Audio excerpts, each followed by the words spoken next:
Good morning everyone. So chapter number 1 12થનું right. એની અંદર આપણે લોકોએ લાસ્ટ ટાઈમ શું જોયું હતું? જન્યુ જનન અવસ્થા જોઈ હતી, બરાબર છે. આપણે જોતા હતા વિવિધ લિંગી પ્રજનનની ઘટનાઓ, અને એમાં ઘટતી ઘટનાઓમાંથી મુખ્ય 3 ઘટનાઓ આપણે ભણવાનું નક્કી કર્યું હતું, જે ફલન પહેલાંની હોય અને ફલન પછીની હોય, એમ જ ફલનની ઘટનાઓ. તો પૂર્વ ફલન, પશ્ચ ફલન અને ફલન, આ 3 ઘટનાઓ હતી. એમાંથી આપણે પૂર્વ ફલન સ્ટાર્ટ કર્યું હતું, જેનો 2 તબક્કા જોવાના હતા. એમાંથી 1 તબક્કો આપણે કમ્પ્લીટ કરી લીધો હતો, બરાબર. આપણે શું જોતા હતા? પૂર્વ ફલન ભણતા હતા, અને પૂર્વ ફલનમાં 2 ઘટનાઓનો સમાવેશ થાય. કઈ કઈ? તો કે જન્યુ જનન અને જન્યુ વહન. તો આપણે જન્યુ જનન કમ્પ્લીટ કરી લીધું છે. આપણે આજે કરવાનું છે જન્યુ વહન, બરાબર છે. પણ જન્યુ વહન ક્યારે થાય?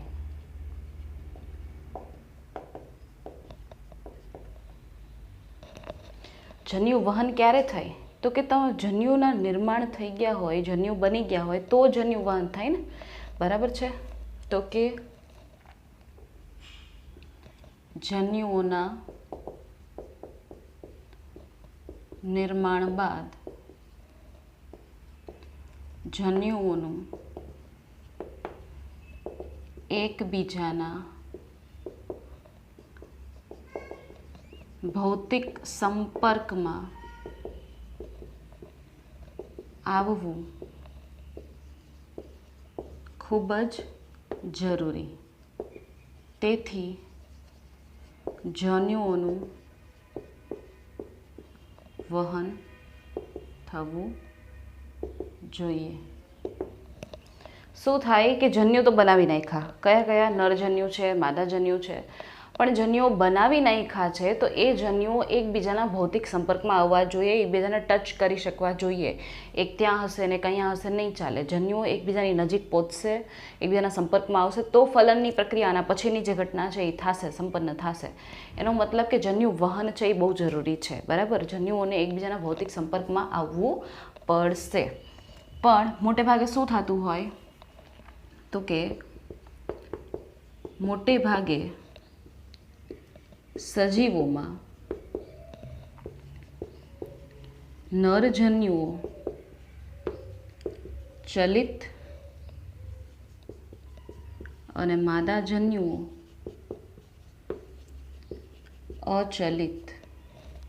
મોટે ભાગે શું થતું હોય કે નરજન્યુઓ જે હોય, બરાબર છે, જેને નર પૂજન્યુ અથવા તો ચલ પૂજન્યુ પણ કહેવાય, ચલ પૂજન્યુ અથવા તો શુક્રકોશ પણ કહેવાય. શું કહેવાય? ચલિત છે નરજન્યુ, જેને ચલ પૂજન્યુ અથવા તો શુક્રકોશ કહેવામાં આવે, અને માદાજન્યુ છે એને અંડકોશ કહેવામાં આવે, બરાબર છે.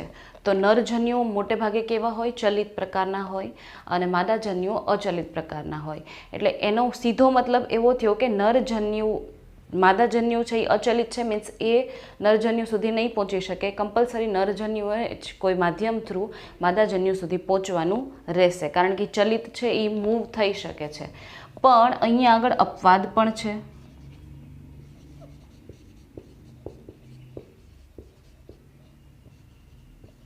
અપવાદ રૂપે કેટલીક ફૂગ અને લીલમાં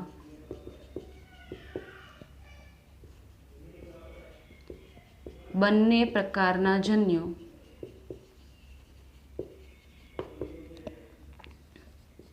ચલિત હોય.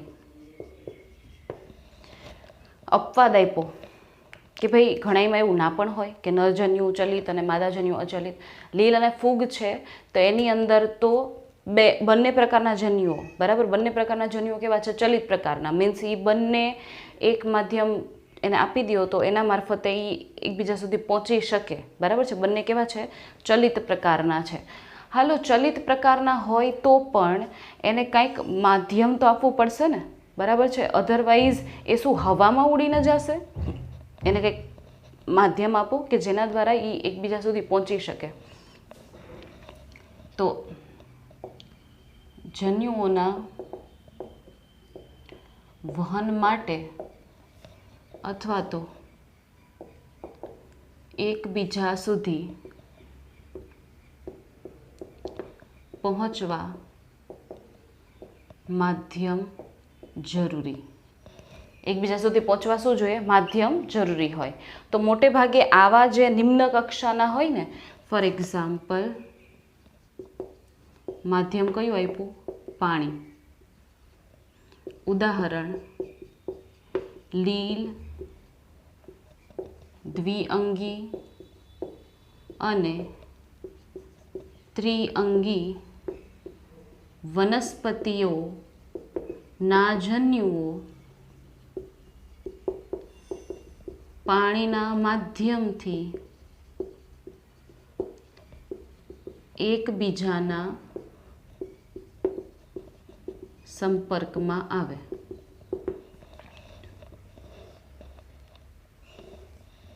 શું કીધું છે કે ભાઈ અમુકને માધ્યમ જોઈએ તો એ એકબીજા સુધી પહોંચી શકે, તો એ માધ્યમ તરીકે આપણે ધારી લો કે અત્યારે પાણી આપ્યું છે, તો ઉદાહરણ તરીકે લીલ છે, દ્વિઅંગી છે, ત્રિઅંગી છે, આ જે વનસ્પતિઓ છે એને એઝ અ માધ્યમ એને એના જન્યુઓના વહન કરવા માટે કયા દ્રવ્યની જરૂર પડશે? પાણી.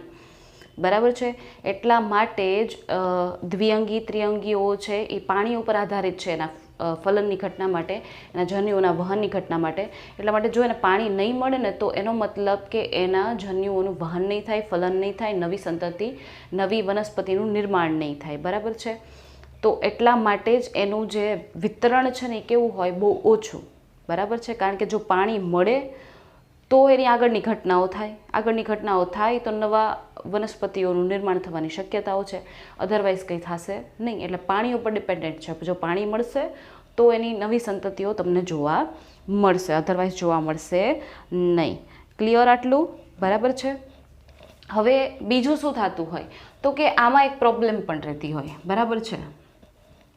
શું સમસ્યા રહેતી હોય? સમસ્યા કે ભાઈ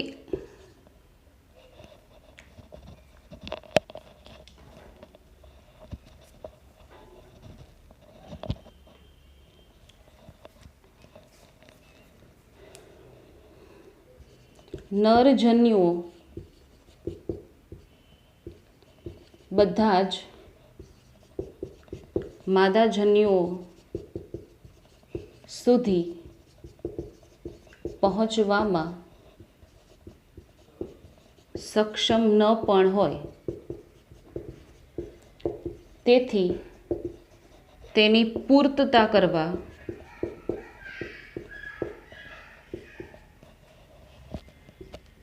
નિવારણ. સમસ્યા આપી દીધી કે ભાઈ એવું થાય કે ધારી લો કે પાણીમાં માદાજન્યુ છે, પાણીમાં નરજન્યુ છે. હવે ધારી લો કે એણે 1 કે 2 નરજન્યુ ઉત્પન્ન કર્યા, તો પાણીના માધ્યમથી ધારી લો કે 1 કે 2 નરજન્યુ માદાજન્યુ સુધી પહોંચ્યા જ નહીં, તો ફલનની ઘટના તો નહીં થાય ને. બરાબર છે. ધારી લો કે એ નબળા રહી ગયા અથવા તો એ ના પહોંચી શક્યા કોઈ કારણવશ, તો ફલન તો અટકી ગયું. એટલા માટે એ કન્ડિશનને ઓવરકમ કરવા એનું નિવારણ શું કાઢ્યું? નિવારણ એવું કાઢ્યું કે સજીવોએ એમ કીધું કે અમે માદાજન્યુઓની સંખ્યા કરતાં હજારો ગણી વધારે નરજન્યુઓની સંખ્યા બનાવશું. બરાબર. નિવારણ શું થયું? માદાજન્યુઓનું પ્રમાણ ઓછું, જ્યારે નરજન્યુઓનું પ્રમાણ ખૂબ વધારે, હજારો ગણું. બરાબર છે. નરજન્યુઓની સંખ્યા કેવી રાખી? ખૂબ જ વધારે, જેથી કરીને હાલો અમુક નરજન્યુ ફેલ જાય ફલનની પ્રક્રિયામાં તો બાકીના તો કંઈક ફલન કરીને આવે. બરાબર છે. બાકીના તો કંઈક ફલન દર્શાવીને આવે. તો આ એનું એણે શું કાઢ્યું? સોલ્યુશન કાઢ્યું. બરાબર. આ શું કાઢ્યું એણે? એનું સોલ્યુશન. બરાબર છે. પછી આ તો થઈ આપણે જનરલ એમનેમ પ્રાણીઓની વાત કરી નાખી. હાલો હવે સ્પેસિફિક આવૃત બીજધારી વનસ્પતિની વાત કરીએ.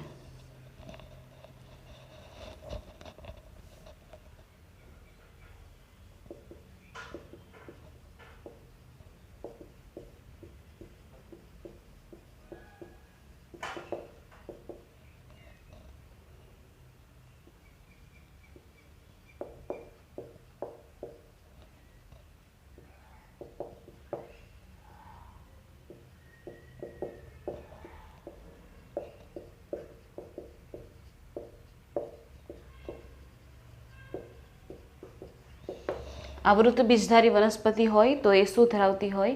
પુષ્પ ધરાવતી હશે, બરાબર છે. પુષ્પ ધરાવતી હોય તો એની પાસે શું છે? તો કે પુષ્પની અંદર જે સ્ત્રી કેસર છે એમાં અંડક આવેલું છે, અને અંડક શું ધરાવે છે? માદા જન્યુ ધરાવે છે.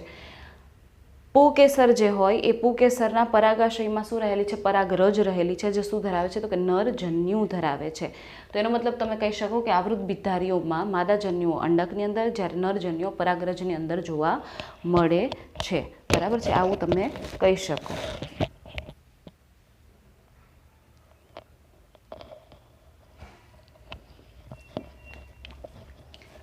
તો તમને ખ્યાલ જ હશે, બરાબર છે. આ એનું સ્થાન પણ હું તમને કહી દઉં. આ છે પરાગાશય અને આ પરાગરજ પરાગાશયની અંદર, બરાબર છે. આ થઈ ગયું સ્ત્રી કેસર,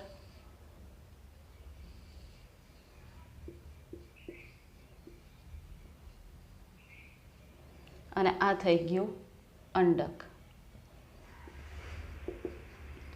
તો અંડકમાં શું હશે? તો કે અંડકમાં હશે અંડકોશ. પણ વનસ્પતિઓમાં પણ થોડુંક ટ્રિકી જોવા મળે, બરાબર છે. વનસ્પતિઓ બે પ્રકારની હોઈ શકે.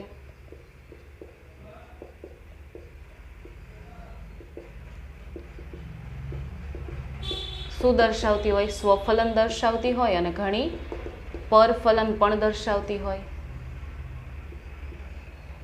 વનસ્પતિઓ શું દર્શાવતી હોય? કાં તો સ્વફલન દર્શાવતી હોય, કાં તો કેવું શું દર્શાવતી હોય? પરફલન. તો સ્વફલન દર્શાવતી હોય એમાં શું થાય? તો કે સ્વફલન દર્શાવતી એમાં આ રીતે જો, આ પુષ્પ, આ એનું પરાગાશય, આ એનું સ્ત્રી કેસર, બરાબર છે. અને અહીંયા આગળ છે માદાજન્યુ. આ ડાર્ક કર્યું છે ને એ માદાજન્યુ છે, બરાબર છે. આ છે માદાજન્યુ, બરાબર છે. અને અહીંયા છે આ પરાગરજ, જેમાં શું છે? નરજન્યુ. પરાગરજની અંદર શું હશે? નરજન્યુ, બરાબર છે. તો હવે શું થાય? તો કે આમાંથી પરાગરજ નીકળી અને અહીંયા સ્થાપિત થાય. તો આને શું કહેવાય? આને કહેવાય સ્વફલન. આને કહેવાય સ્વફલન. ઉદાહરણ તરીકે વટાણા. ઉદાહરણ તરીકે વટાણા, બરાબર છે. વટાણામાં શું થાય? દ્વિલિંગી પુષ્પ હોય. કેવા હોય? દ્વિલિંગી પુષ્પ. એટલે એની પાસે નર પ્રજનન અંગ પુકેસર પણ છે, માદા પ્રજનન અંગ સ્ત્રી કેસર પણ છે.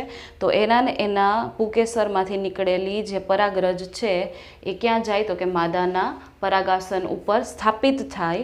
અને પરાગાસન ઉપર સ્થાપિત થાય એટલે ધારી લો કે જન્યુ વહન ત્યાં સુધી તો થઈ ગયું, અહીંયા સુધી તો એટલીસ્ટ પહોંચ્યું.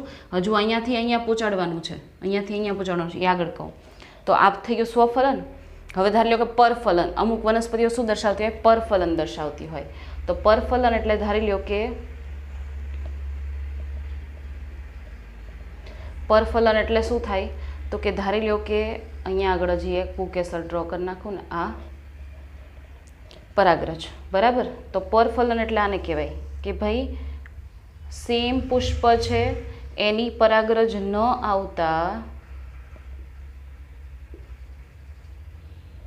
બરાબર. સેમ પુષ્પની પરાગરજ ન આવતા આની પરાગરજ અહીંયા આવી, બરાબર. આને કહેવાય પરફલન. બીજા પુષ્પમાંથી આવતી હોય પરફલન, સેમ પુષ્પની લીધી હોય પરાગરજ સ્વફલન. તો પરફલન માટે અહીંયાથી આ હવામાં ઉડીને આવી ગઈ, કાં તો એ પાણી દ્વારા પહોંચી, કાં તો એને કીટકો લઈ આવ્યા, તો એને કહેવાય પરાગનયનની ક્રિયા, બરાબર છે. અને એના માટે જોઈએ પરાગવાહકો. એના માટે કોણ જોઈએ? પરાગવાહકો. કોક એને લઈ જવાવાળું જોઈએ. પરાગ રજ છે એને એક પુષ્પમાંથી બીજા પુષ્પમાં લઈ જવાવાળું કોક જોઈએ, જેને કહેવાય પરાગવાહકો, બરાબર છે. ક્લિયર થયું આટલું? પણ એની અંદર થાય કેવી રીતે? તો કે જો આ રીતે પરાગાસન ઉપર આવી ગઈ,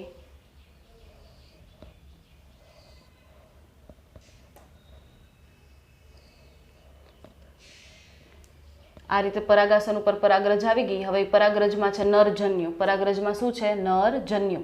તો પરાગરજમાંથી પરાગવાહિનીનો વિકાસ થાય. પરાગરજમાંથી શેનો વિકાસ થયો? પરાગવાહિનીનો વિકાસ થયો. આ તો થઈ ગયું અંડક. बराबर। अहीं अंडकोष है, आ नरजन्यु है। तो परागवाहिनीनो विकास थयो ने परागवाहिनी द्वारा नरजन्यु अचलित नरजन्यु, अहींया छे अचलित मादाजन्यु, बराबर। तो नरजन्यु ने मादाजन्यु सुधी पराग नलिका द्वारा शुं करवामां आवे, पहोंचाडवामां आवे। पराग नलिका द्वारा नरजन्युनुं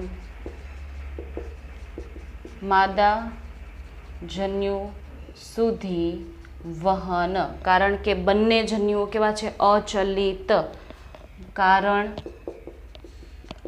बंने जन्युओ अचलित, मादाजन्यु पण अचलित छे, नरजन्यु पण केवा छे, अचलित छे, बराबर छे। तो आ रीते करवामां आवे, पराग नलिका द्वारा एमनुं वहन करवामां आवे। आ शुं छे, पराग नलिका, बराबर छे, पराग नलिका द्वारा वहन करवामां आवे। हवे वैधा कोण, प्राणी।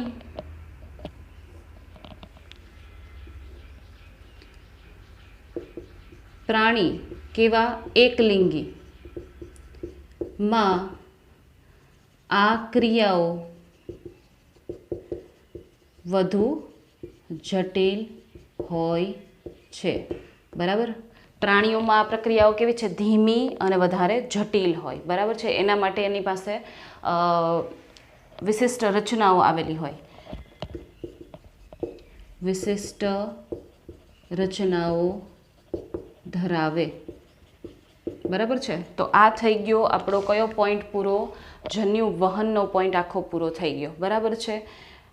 ક્યારે થાય, કેવા જન્યુ છે, અપવાદ શું છે, વહન કરવા માટે શું જોઈશે, સમસ્યા શું રહે છે, નિવારણ શું કરશું, વનસ્પતિઓમાં કેવું થાય છે, પ્રાણીઓમાં કેવું થાય છે, ક્લિયર છે। તો આ થઈ ગયું જન્યુ વહન, બરાબર છે।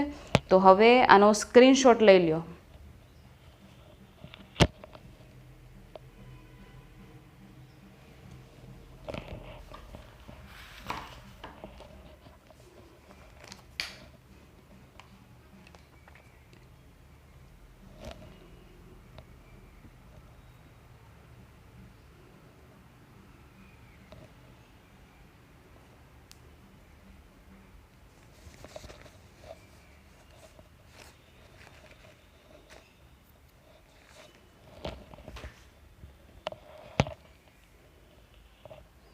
ओके,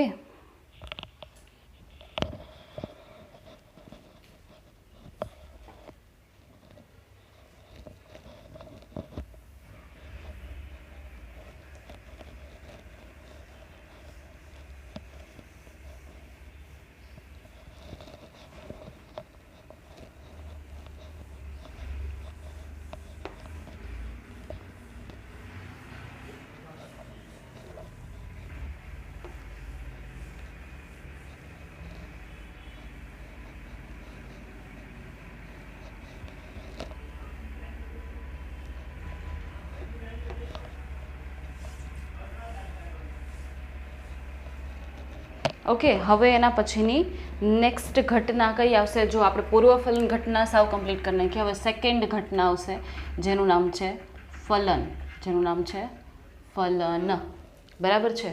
तो फलन एक केवी घटना छे, तो कि आवश्यक घटना छे। केवी छे, लिंगी प्रजननमा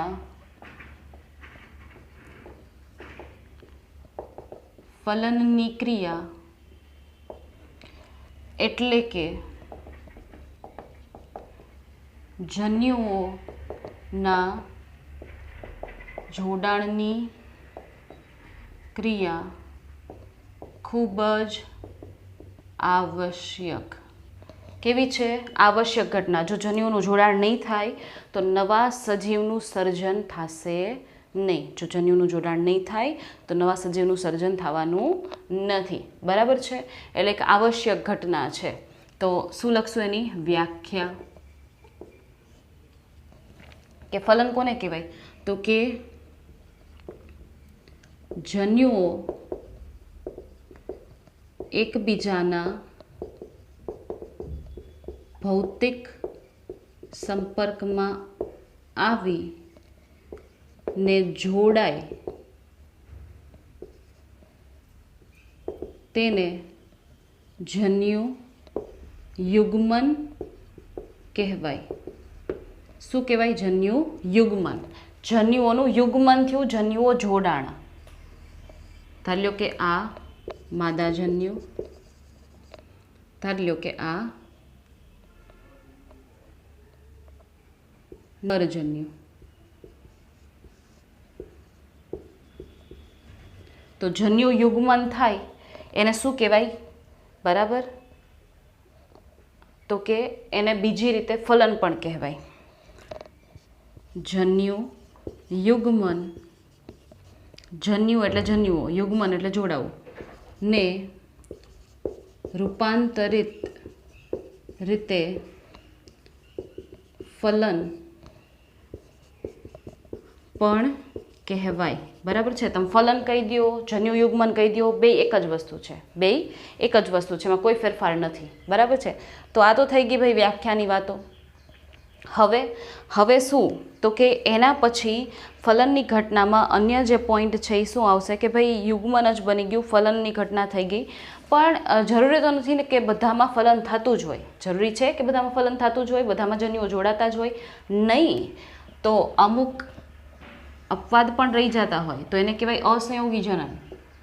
અસંયોગી જનન. બરાબર છે? તો અસંયોગી જનન કોને કહેવાય? તો કે અસંયોગી જનન, અ મીન્સ નથી થતું, સંયોગ મીન્સ જોડાણ નથી થતું. અ મીન્સ નથી થતું, સંયોગ એટલે કે જોડાણ, જોડાણ થતું નથી. એનો મતલબ કે જ્યારે માદાજન્યુનું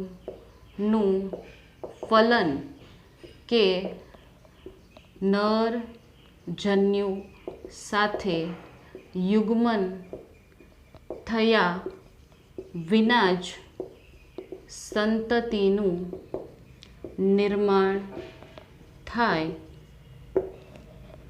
બરાબર છે? અસંયોગી જનન કોને કહેવાય? કે માદાજન્યુ છે ને, માદાજન્યુ એનું કોઈ યાર જોડાણ જ નથી થયું, સંયોગ જ નથી થયો, જોડાણ થયું જ નથી, ખાલી માદાજન્યુ હતું. એમાંથી ડાયરેક્ટ જ શું બની ગયું? નવી સંતતિ નિર્માણ પામી ગઈ. ફલનની પ્રક્રિયા તો જોવા જ ના મળી. તો જો ફલનની પ્રક્રિયા ન થતી હોય,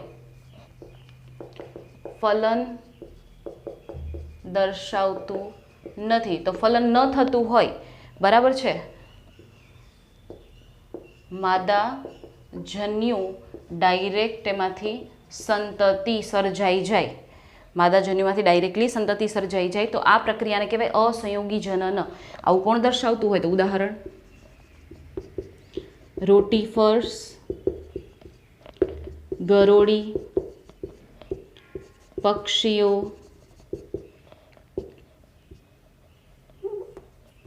મધમાખી વગેરે.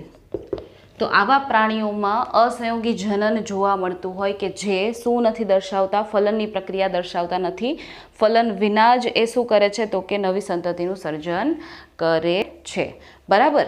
હવે ધારી લો કે ફલન થાય છે, આમાં નથી થતું. આ આપણે વ્યાખ્યા આપી, પછી ધારી લો કે ફલન નથી થતું. હવે જોઈએ કે ફલન થતું હોય તો કે ફલન થતું હોય તો કઈ જગ્યાએ થાય છે ભાઈ?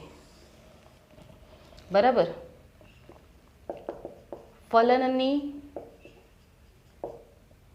ક્રિયાનું સ્થાન, ફલનની ક્રિયાનું સ્થાન, એના આધારે બે પ્રકારના ફલન દર્શાવતા હોય. એક હોય અંતઃફલન, પહેલા બાહ્ય ફલન દર્શાવીએ, પછી અંતઃફલન. બરાબર. પહેલો વર્ડ છે બાહ્ય ફલન. તો બાહ્ય ફલન કોને કહેવાય? બાહ્ય મીન્સ બહાર. એનો મતલબ કે શરીરની બહાર જો જન્યુઓનું જોડાણ થાય તો તેને બાહ્ય ફલન કહેવાય. શું થયું? શરીરની બહાર જન્યુઓનું જોડાણ થયું. તો આવું દર્શાવે કોણ? તો કે ઉદાહરણ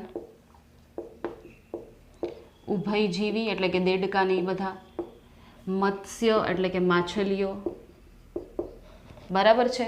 આવા જે પ્રાણીઓ છે એ શું દર્શાવતા હોય? પાણીમાં બરાબર. શેમાં? તો કે પોતાના શરીરમાં નહીં, શરીરની બહાર પાણીમાં જન્યુઓનો ત્યાગ કરે. આ પ્રાણીઓ શું કરે? તો કે એની જે આસપાસનું પાણી હોય ને એમાં પોતાના જન્યુઓનો શું કરી દે? ત્યાગ કરી દે. બરાબર. પણ જન્યુઓનો ત્યાગ કરે તો ધારી લો કે એક નર હતો, એણે જન્યુઓનો અહીંયા ત્યાગ કર્યો, માદા હતી એણે જન્યુઓનો અહીંયા ત્યાગ કર્યા. તો તમને શું લાગે છે કે માદાના જન્યુ અહીંયા, નરના જન્યુ અહીંયા, એમ દૂર દૂર સાત સમુદ્ર પાર ચાલશે? ન ચાલે ને. એક તાલમેલ હોવો જોઈએ, એક સિંક્રોનાઇઝેશન હોવી જોઈએ. તો આ ફલન દર્શાવતા સજીવોમાં તાલમેલ જોવા મળે તે પાણીમાં નજીક નજીક જન્યુઓનો ત્યાગ કરે. બરાબર. તાલમેલ જોવા મળે. એક અહીંયા નરજન્યુ ત્યાગ કરે તો બીજા એની બાજુમાં જ માદાજન્યુનો શું કરે? ત્યાગ કરે. જેથી કરીને માદાજન્યુ અને નરજન્યુ એકબીજાના નજીક તો હોય પણ પાણીના માધ્યમથી એકબીજા સુધી શું કરી શકે? પહોંચી શકે.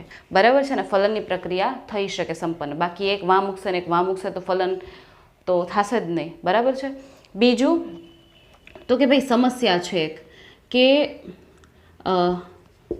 બાહ્ય માધ્યમમાં નરજન્યુઓ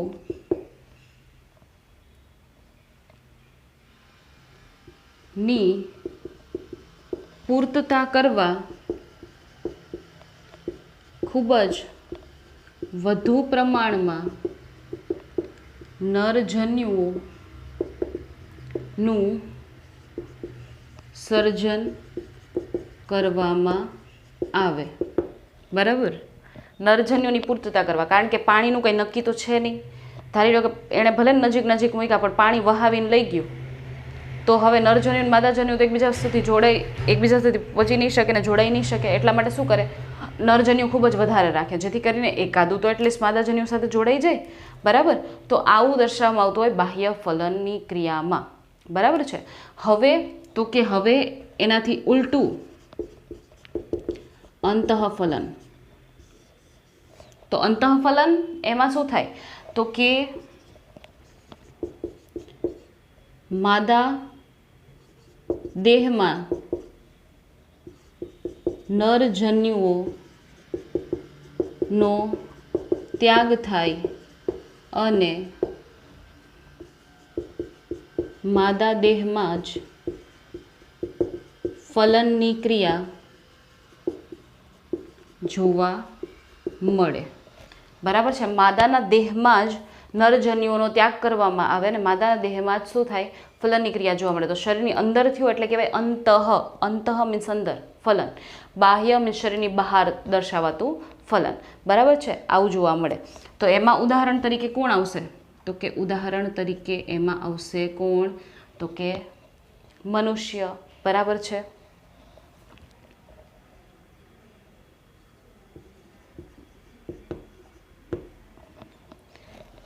ઓકે. તો એ શું દર્શાવતા હોય? અંતઃ ફલન દર્શાવતા હોય, નહીં કે બાહ્ય ફલન. બરાબર છે. આટલું ક્લિયર બધાને? બરાબર. તો પણ અંતઃ ફલન દર્શાવતા હોય તોય નરજન્યુ તો મોટી સંખ્યામાં જ ઉત્પન્ન કરવામાં આવશે. બરાબર. તો આ થઈ ગયું ફલનની ક્રિયા પૂરી. બરાબર છે. આ થઈ ગઈ ફલનની ક્રિયા પૂરી. એના પછી હવે આવશે થર્ડ પશ્ચફલન ઘટના. પણ એ પહેલાં સ્ક્રીનશોટ લઈ લ્યો.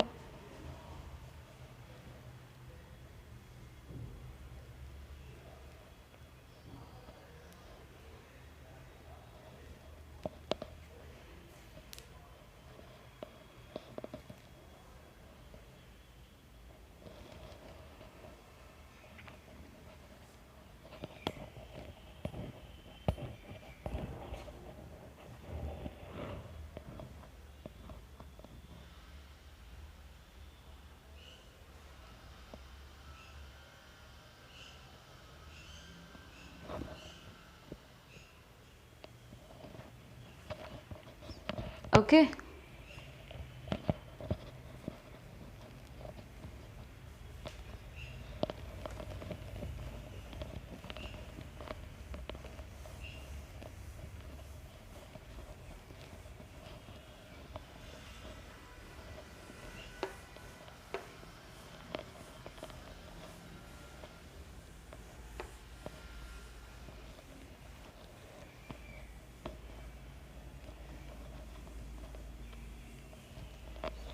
તો હવે ત્રીજી પ્રક્રિયા, બરાબર છે, ત્રીજી ઘટના જેનું નામ છે પશ્ચફલન, બરાબર છે, ત્રીજી ઘટના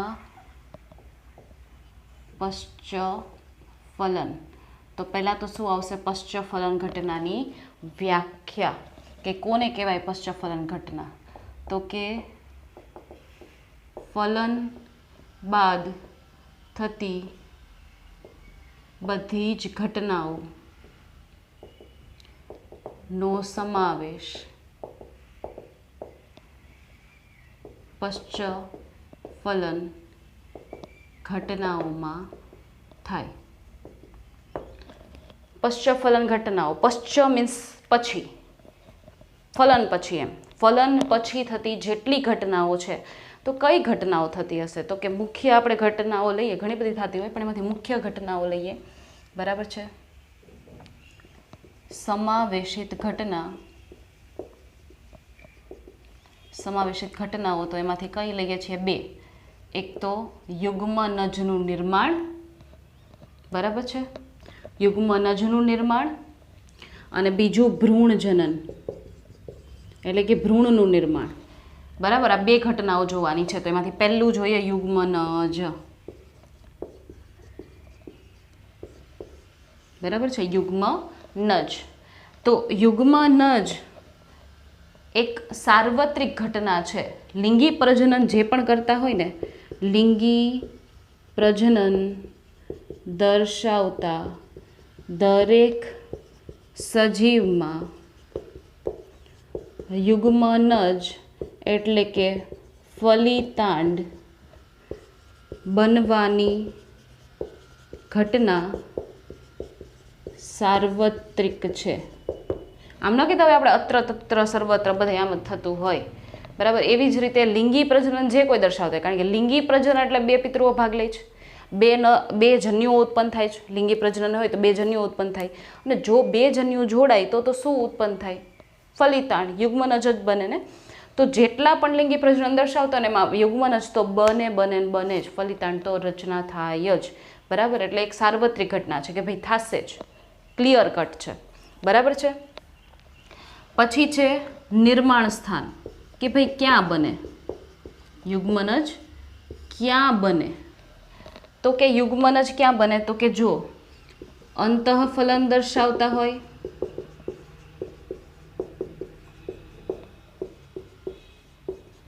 અંતઃફલન દર્શાવતા સજીવોમાં દેહમાં અંદર બને યુગ્મનજ, બરાબર, માદા શરીરમાં. બાહ્ય ફલન દર્શાવતા સજીવોમાં ક્યાં બને? દેહની બહાર બને, બરાબર, પાણીના માધ્યમમાં, કેમ, બરાબર. વનસ્પતિમાં કેમાં બને? અંડકમાં. શેમાં બને? અંડકમાં, બરાબર.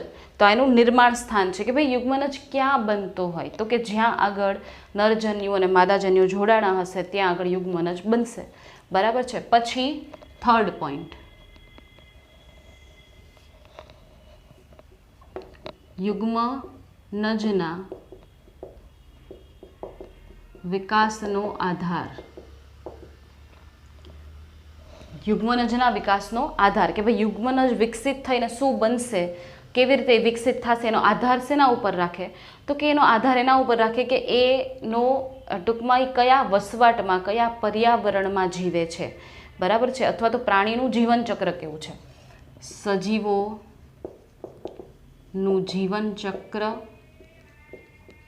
અને કયા વસવાટ કે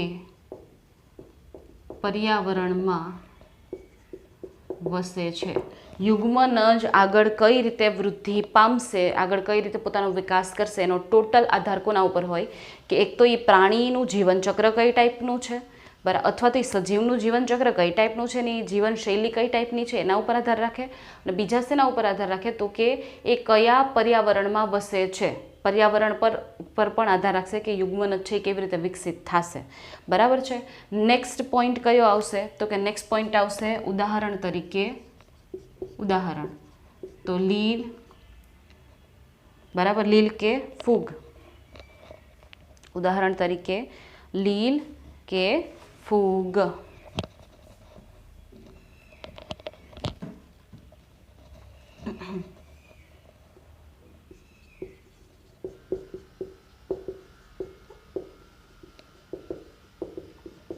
લીલ અને ફૂગ એમાં શું જોવા મળે તો કે તમે 11th chapter number 3 chapter number 3 એમાં તમે ભણી ગયા એકવિધ ને દ્વિવિધ ને એ બધું આમાં આવશે હમણાં, બરાબર છે. તો એ એકવાર આ લેક્ચર જોઈ અને પછી પાછું એકવાર ટેલી કરી લેજો, બરાબર. હમણાં સેકન્ડ ઉદાહરણ હું લખીશ ને ત્યારે એ પાછું આવશે, અત્યારે આમાં તો નહીં આવે. લીલ અને ફૂગમાં શું થાય તો કે લીલ અને ફૂગમાં એ શું ધરાવે તો કે લીલ અને ફૂગ છે એ સુષુપ્તતા અવસ્થા દરમિયાન, અથવા તો જો તમને બહુ સારી રીતે હું કહું તો તમે આમ પણ કહી શકો, આપણે આ ચેપ્ટરમાં અલિંગી પ્રજનન ભણ્યા હતા, એમાં તમને યાદ હોય તો મેં બીજાણું નિર્માણ કરાવ્યું હતું. સેમ એ વસ્તુ અહીંયા યાદ રાખવાની છે કે લીલ અને ફૂગ હોય ને, બરાબર છે, તો પ્રતિકૂળ પરિસ્થિતિ એટલે કે ન ફાવે એવી પરિસ્થિતિ છે તો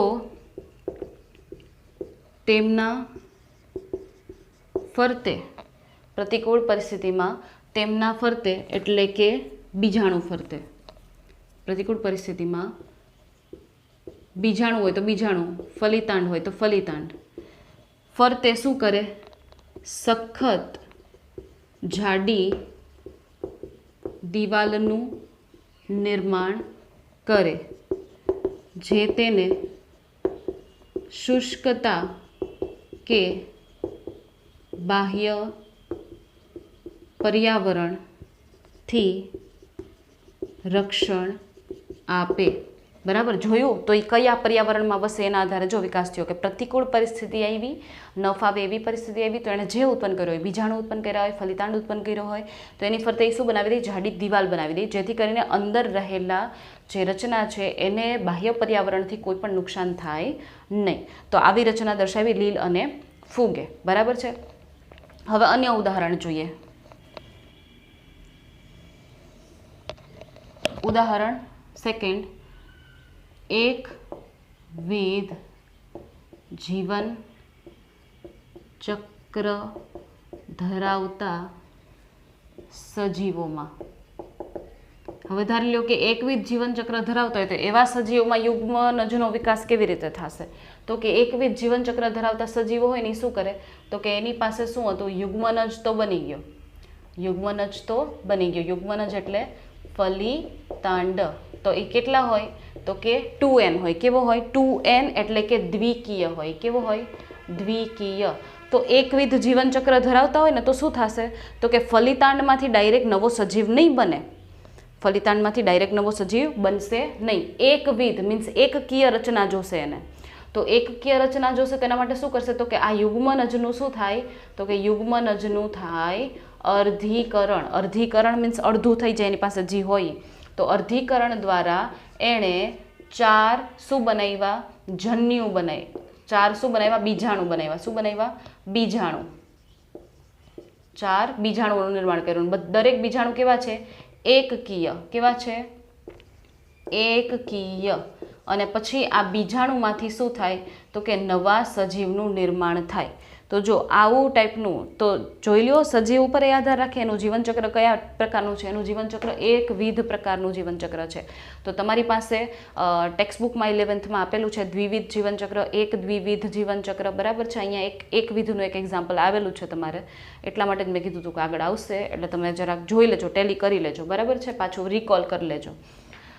તો ખ્યાલ આવ્યો, યુગ્મનજ ડાયરેક્ટ સજીવમાં ન પરિણમીને પહેલાં એણે બીજાણુ બનાવ્યા ને પછી બીજાણુ, એકકીય બીજાણુમાંથી સજીવનું સર્જન થયું. એનો મતલબ કે સજીવ કેવો હશે, એકકીય હશે. સજીવ કેવો હશે, એકકીય હશે. એટલા માટે વચ્ચે બીજાણુનું શું કરવું પડ્યું, સર્જન કરવું પડ્યું, બરાબર છે. અને લાસ્ટમાં બસ થોડીક વાત કે ભાઈ યુગ્મનજ પેઢીઓને જોડતી જીવંત કડી છે. યુગ્મનજ શું છે, પેઢીઓને જોડતી જીવંત કડી છે. એક પેઢી આવી પછી એના દ્વારા ફલિતાંડ રચાણો, એ ફલિતાંડમાંથી નવી પેઢી જન્મ થયો. મીન્સ 2 પેઢીઓને જોડ્યા કોણે? ફલિતાંડ. અને દરેક સજીવ લિંગી પ્રજનન દર્શાવતા દરેક સજીવોના જીવનની શરૂઆત એક કોષ ફલિતાંડ દ્વારા જ થાય. કોઈ પણ સજીવ હોય કે જે લિંગી પ્રજનન દર્શાવતો હોય એના જીવનની શરૂઆત એક કોષથી થાય. જ્યારે આપણું શરીર બન્યું હતું ને ત્યારે આપણા શરીરની શરૂઆત એક કોષથી થઈ હતી. પહેલાં આપણે એક કોષીય હોઈએ, પછી આપણું શરીર છે એ આગળ વિકસિત થઈ અને પછી આ તો બહુકોષીય બન્યું. એ કેવી રીતે બન્યું એ આગળના નેક્સ્ટ સ્ટેપમાં જોશું. તો સજીવની શરૂઆત છે એ માત્ર એક કોષથી થઈ હોય, જેનું નામ છે ફલિતાંડ, જેનું નામ છે યુગ્મનજ. બરાબર છે? તો આટલું યાદ રાખવાનું યુગ્મનજમાં. બરાબર છે? બહુ ઇઝી છે, કોઈ એવો લોડ લેવાવાળો ટોપિક નથી. ઓકે, તો સ્ક્રીનશોટ લઈ લો આનો.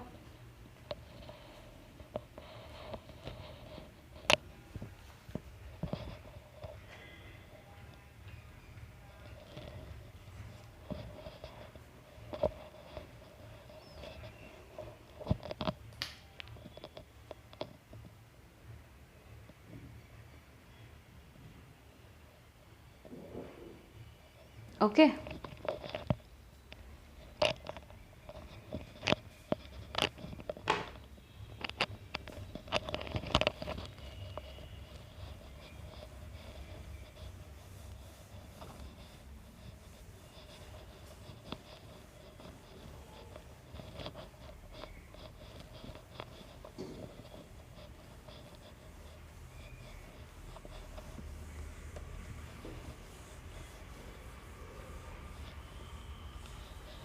હવે શું આવશે?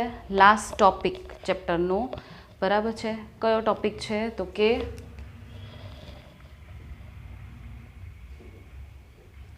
ભ્રૂણ જનન. ઓહો, આનો વીમો છે થોડોક જશે કે નહીં? જો મને ખબર જ હતી.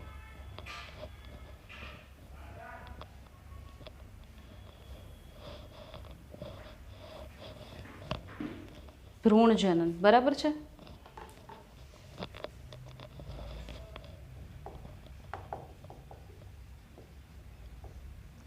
તો પશ્ચફલન ઘટનાઓની બીજી ઘટના. પશ્ચફલન ઘટનામાં એક યુગ્મનજ અને બીજું ભ્રૂણજનન. તો હવે જોવાનું છે શું? ભ્રૂણજનન. બરાબર? તો જોઈએ કે શું થાય ભ્રૂણજનનમાં. તો કે પહેલાં તો એની વ્યાખ્યા કે ભાઈ ફલિતાંડના વિકાસથી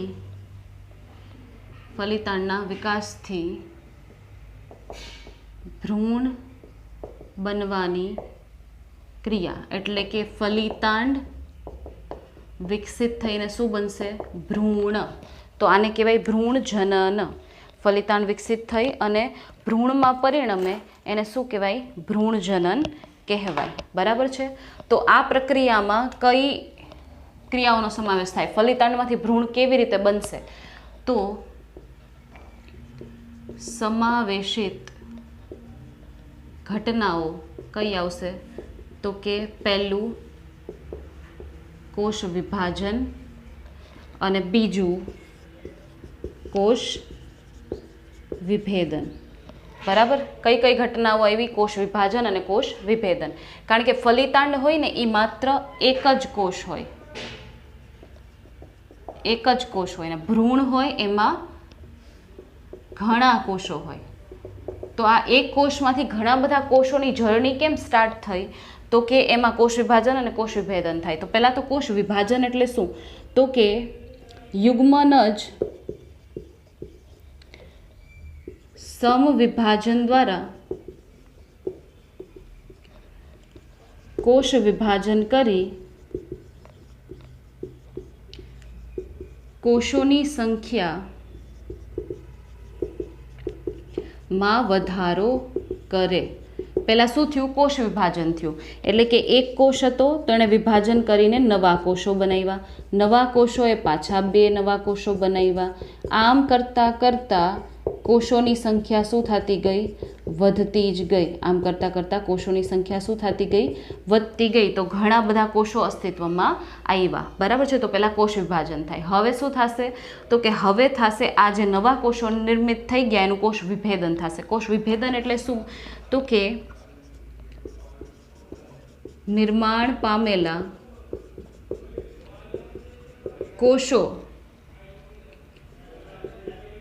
કોષોનું વિભેદન થઈ તેમાંથી પેશીઓ, અંગો કે અન્ય રચનાઓનું ચોક્કસ કાર્ય કરવા નિર્માણ પામવું. શું થાય? જો આ માત્ર કોષો હતા, આને તમે કંઈ કશું કહી શકતા હતા નહીં. તો ઉદાહરણ આપી દઉં. જો ઉદાહરણ કે ભાઈ આ ખાલી કોષોનો સમૂહ હતો. બરાબર. હવે આ કોષોના સમૂહમાંથી શું બની ગયું? પર્ણ. તો આને કહેવાય કોષ વિભેદન. આને શું કહેવાય? કોષ વિભેદન. કે ભાઈ કોષોનો સમૂહ હોય એ કંઈક સમૂહ છે એ ભેગો મળી વિભેદન પામી અને એના દ્વારા કોઈ પેશી બનાવવામાં આવશે, કાં તો કોઈ અંગ બનાવવામાં આવશે, કાં તો કોઈ રચના બનાવવામાં આવશે કે જે ચોક્કસ કાર્ય કરતી હોય. તો જો આ કોષો દ્વારા શું બનાવવામાં આવ્યું? પર્ણ બનાવવામાં આવ્યું. જે પર્ણ શેનું કાર્ય કરે છે? તો કે પ્રકાશ સંશ્લેષણનું કાર્ય કરે છે. Simple as that. બરાબર. કોષ વિભાજન મીન્સ કોષોની સંખ્યામાં વધારો. કોષ વિભેદન મીન્સ જે કોષો છે એ કોષોમાંથી કંઈક રચના બનાવો. પહેલાં એમને નકામા પડ્યા છે, ખાલી કોષો છે, હવેમાંથી કંઈક રચના બનાવી નાખો જેથી કરીને એ સ્પેસિફિક તમને કોઈ કાર્ય કરીને આપે. તો એને કહેવાય કોષ વિભેદન. બરાબર છે. હવે એના પછી તો કે આ જે યુગ્મનજ છે, બરાબર, કે જેમાંથી આ યુગ્મનજ એટલે કે ફલિતાંડ જેમાંથી ભ્રૂણ બનવાનું છે, પણ એ કઈ જગ્યાએ બને છે? બરાબર છે. સ્થાનના આધારે કે ભાઈ યુગ્મનજ છે એના વિકાસના સ્થાનના આધારે, અથવા તો તમે કહી શકો કે ભ્રૂણજનનની ક્રિયાના સ્થાનના આધારે પ્રાણીઓના પ્રકાર,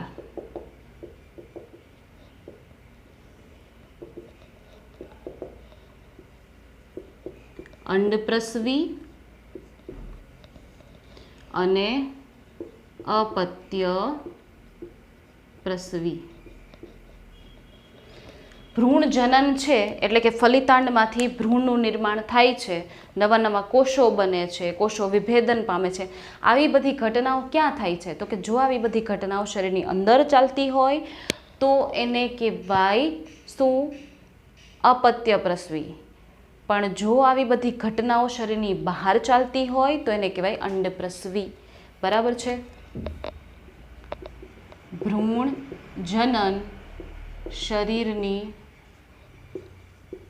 બહાર જોવા મળે તો એને કહેવાય અંડપ્રસવી. પણ જો ભ્રૂણ જનન શરીરની અંદર જોવા મળે તો એને કહેવાય અપત્ય પ્રસવી. બરાબર છે. અંડપ્રસવીઓ શું કરતા હોય? તો કે ફલિત કે અફલિત ઈંડા મૂકતા હોય. અંડપ્રસવીઓ હોય શું કરે? અંડ મીન્સ ઈંડા મૂકે, ફલિત કાં તો અફલિત ઈંડાઓ મૂકે. અને અપત્ય પ્રસવીઓ શું કરતા હોય? તો કે અપત્ય પ્રસવીઓ જે હોય એ બાળને જન્મ આપે અથવા તો સંતતિને જન્મ આપે.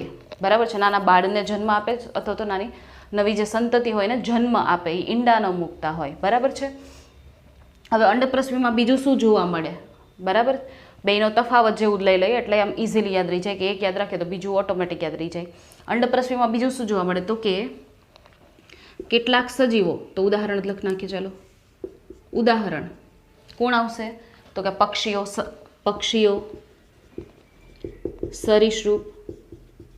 અહીંયા ઉદાહરણ કોણ આપશે? તો આપણું જ ઉદાહરણ લઈ લઈએ, મનુષ્ય. બરાબર છે. તો આ પક્ષીઓ અને સરીસૃપ શું દર્શાવતા હોય? તો કે એ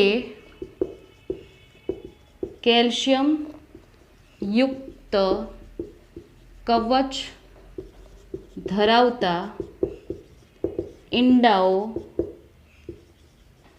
જમીનમાં યોગ્ય સુરક્ષિત સ્થાને મૂકે. પક્ષીઓ કે સરીસૃપ શું દર્શાવતો એના જે ઈંડા હોય ને સખત હોય, ઉપરનું કોચલું હોય ને કવચ એ સખત હોય, તો કેલ્શિયમયુક્ત કવચ ધરાવતા જે ઈંડાઓ હોય એ જમીનમાં યોગ્ય સ્થાને શું કરે, એ ઈંડા મૂકે. બરાબર છે. તો અપત્ય પ્રસવીઓ શું કરતા હોય તો કે માદા દેહમાં જ ભ્રૂણ જનન દ્વારા નવા સજીવનો વિકાસ થાય. ક્યાં થયું? માદાના શરીરમાં જ વિકાસ થયો. બરાબર છે. હવે આમાં તો કે ઈંડામાં સંતતિનું સર્જન થઈ તે ઈંડું તોડી બહાર આવે. આમાં તો કે સંપૂર્ણ વિકાસ બાદ બાળ સજીવ પ્રસૂતિની ક્રિયા દ્વારા જન્મ લે. બરાબર છે. શું થયું તો કે ઈંડા છે એનો સેવનકાળ પૂરો થાય એટલે ઈંડામાંથી ભ્રૂણજનન થઈ જાય, બાળ સજીવ બની જાય એટલે ઈંડું તોડીને ઈ બહાર આવે. પણ જેનો વિકાસ માદા શરીરની અંદર થયો છે એ તો કે માદાના શરીરમાં એ પોતે વિકસિત થાય અને સંપૂર્ણ વિકસિત થયા પછી શું થાય તો કે માદાના શરીરમાંથી બહાર પ્રસૂતિની ક્રિયા દ્વારા એ જન્મ લેતું હોય. બરાબર છે. પછી પ્રોબ્લેમ ક્યાં આવે છે તો કે અંડપ્રસવી પ્રાણીઓ છે ને એમાં પ્રોબ્લેમ શું છે તો કે શરીર બહાર વિકાસ પામતા હોવાથી ભક્ષણનો ભય વધુ. તેથી ચિરંજીવિતા પર ભય રહે. શું થયું? આ જે ઈંડા છે એ તો બહાર મુકાઈ જતા હોય. હવે જરૂરી તો નથી કે ઈંડા છે એ સેફ જ હશે. બરાબર છે. તો બહારી દુનિયામાં એટલે કે બહારી પર્યાવરણમાં મૂકેલા છે ઈંડા, તો કોઈ આવીને કોઈ શિકારી એને ખાઈ ગયો, ધારી લો કે કોઈ ભક્ષણ કરી ગયો, એનું ખાઈ ગયો, તો એ તો ગયા. બરાબર છે. પ્લસમાં શરીરની બહાર એ વિકાસ પામ્યા છે એટલે એનું શરીર છે બરાબર છે એને એ એટલું બધું રક્ષિત ના હોય, એટલું બધું આમ કહીએ ને કે મજબૂત ના હોય. તો એ શું થાય, એની ચિરંજીવિતા મીન્સ એ લાંબો ટાઈમ જીવશે કે નહીં એના ઉપર એ શું છે, રિસ્ક છે. તો એક એ પ્રોબ્લેમ અંડપ્રસવીઓમાં રહે છે. પણ અપત્ય પ્રસવીઓમાં શું થાય તો કે શરીરનો વિકાસ સંપૂર્ણ રીતે માદા શરીરમાં થતો હોવાથી ચિરંજીવિતા વધે. ભાઈ માદાના શરીરમાંથી એને એટલું પોષણ મળ્યું છે, સંપૂર્ણ વિકસિત થઈને એ બાળકે જન્મ લીધો છે, તો એનું ચિરંજીવિતા મીન્સ એનું જીવન છે એ કેવું હશે, સેફ હશે પહેલાંની કમ્પેરિઝનમાં. બરાબર. તો આ થઈ ગયું અંડપ્રસવી અને અપત્ય પ્રસવી. બરાબર છે. હવે શું જોવાનું છે તો કે હવે બહુ થઈ ગયું પ્રાણી. હવે થોડુંક વનસ્પતિ બિચારાઓને ટાઈમ આપો. તો હવે થોડુંક વનસ્પતિ વિશે જોઈ લઈએ. ચલો. બરાબર. તો વનસ્પતિઓમાં શું થાય? વનસ્પતિઓમાં તો કે વનસ્પતિઓમાં યાદ કરો અંડકોષ ક્યાં હતો? અંડકમાં હતો. અંડકોષ ક્યાં હતો? અંડકમાં.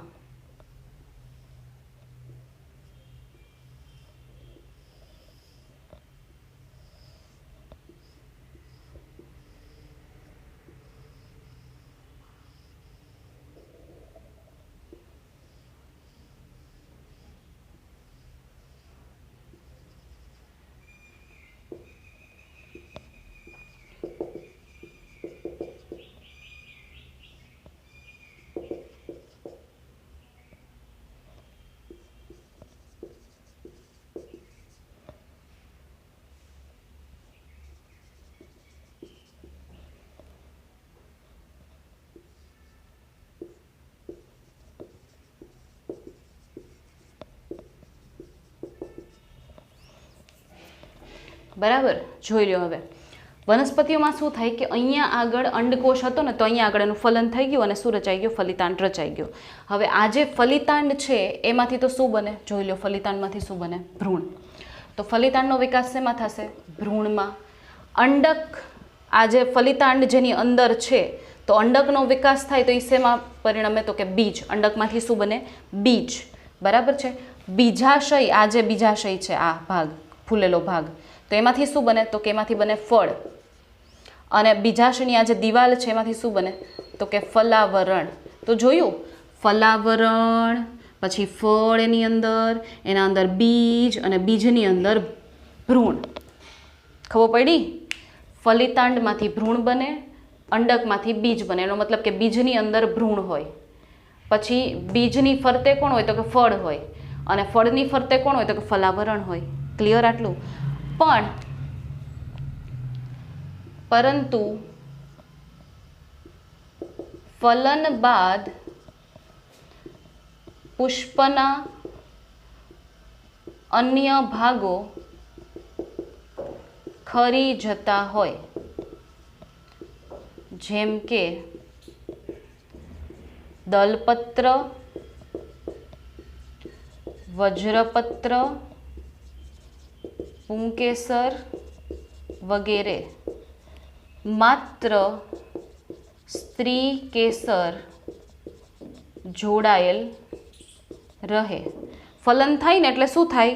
ઓલી જે પાંખડીઓ ને બધું હોય ને એ બધું શું થઈ જાય? દલપત્ર ને વજ્રપત્ર અને પુંકેસર, એની હવે કાંઈ જરૂર નથી. એની જરૂર ખાલી ફલનની ક્રિયા માટે હતી. તો એ બધું તો થઈ ગયું. બરાબર છે.